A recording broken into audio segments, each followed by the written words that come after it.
તમે એક જગ્યાએ શરૂઆતમાં મરીઝની એક રચના બહુ સરસ બોલ્યા હતા અને પછી એ રચનાને ઈશ્વરદાસજીની અવધ નિર્તલ અંજલિ એના સાથે સરખાવી હતી. પણ મરીઝની એક બહુ સરસ છે, એના પુસ્તકની પાછળ છે કે જ્યારે કલા કલા નહીં જીવન બની જશે ત્યારે મારું કવન જગતનું નિવેદન બની જશે. પણ તમારું તો 2 પેઢી એવી છે કે જે કલાને જીવન બનાવી ચૂકી છે. તો આ કલામય જીવન છે એના એવા સબળા ને દુઃખદ પાસા છે કોઈ જે તમે શેર કરવા માંગો? આમ તો આપણી ચારણ પરંપરા એ સાહિત્ય અને કળા સાથે જોડાયેલી છે આપણી પરંપરા. અને મારી પરંપરામાં મારી પેઢીઓમાં એવું કહેવાય છે કે દર 3જી પેઢી એક કવિ થાય છે. મિશણ શાખના અમે ચારણો છીએ અને એમાં સૂર્યમલજી મિશણ, હરદાસજી મિશણ, અચળદાસજી મિશણ, પરબતજી મિશણ, જીવાબાપુ મિશણ જે વાર્તાકાર હતા એ સમયના. હું તો કહું છું ચારણની ઓળખાણ એ કવિતા અને વાત એ 2 ચારણની ઓળખાણ છે. હું એક ગાયક છું પણ ચારણની ઓળખાણ પારંપરિક ઓળખાણ એ ગાયન નથી. કારણ કે ચારણ ગાયનના ક્ષેત્રનો માણસ નહીં. ચારણ પરંપરા ગાયનની નથી. ચારણની પરંપરા વાર્તાની અને કવિતાની છે. પછી એને ગળું આપ્યું છે સરસ્વતી, એને એનું વરદાન છે એને. પણ મેં ઘણા વિદ્વાનોને એવું બોલતા સાંભળ્યા છે કે સંગીત સાથે ચારણ ગાતો હોય અને સંગીત વગર ગાતો હોય ત્યારે બેની અસરમાં બહુ ફેર પડે છે.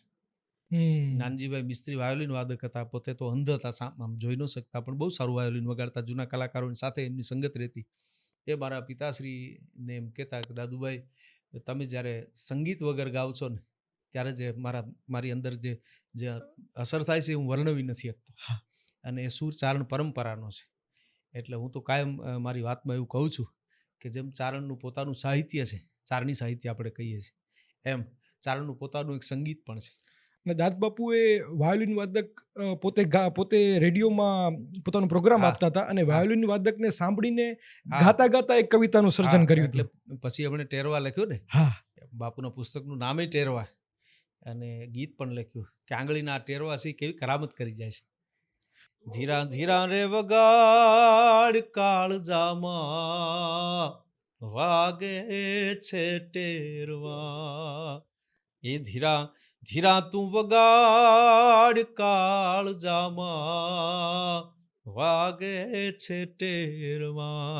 કેવા ટેરવા કામણ કરી જાય કે હસતા ભીતું જે બોલ્યા ચાકળે ચંદરવે. ટેરવાથી આ ચાકળા ચંદરવા બેનો દીકરીઓ ભરે છે. હસતા ભીતું જે બોલ્યા ચાકળે ચંદરવે, અને માંડ્યું છાંડ્યું માં મલકાય ટોડલે ટહુકે છે ટેરવા. ધીરા ધીરા રે વગાડ કાળજામાં વાગે છે ટેરવા. ટેરવાની કવિતા બાપુના કાવ્ય સંગ્રહનું નામ પછી ટેરવા. પણ એમાં એક છેલ્લી કડી એ આપણને બધાને પ્રેરણા આપે એવી છે, જેને સાહિત્ય માટે કંઈક ખેવના છે, જેને પોતાની પરંપરાને જાળવી રાખવી છે, કે જેને પોતાના સાહિત્યનું રક્ષણ કરવું છે, એને એની ગરિમાને જાળવી રાખવી છે. એના માટે જે પ્રયત્નશીલ છે એવા લોકોને થોડાક એની જરૂર છે સમાજને. એટલે ડૂકી ગયા હોજ ભલે નદીયું ના વેણ દાદ, પણ અંતરના નીરવ ભરાય જેવા વીરડા ગાળે છે ટેરવા. વીરડો ગાળો નદીને કાંઠે તો એમાંથી થોડુંક પાણી નીકળે અને એ મીઠાશ, મધુરતા પાછી એમને જળવાઈ રહે.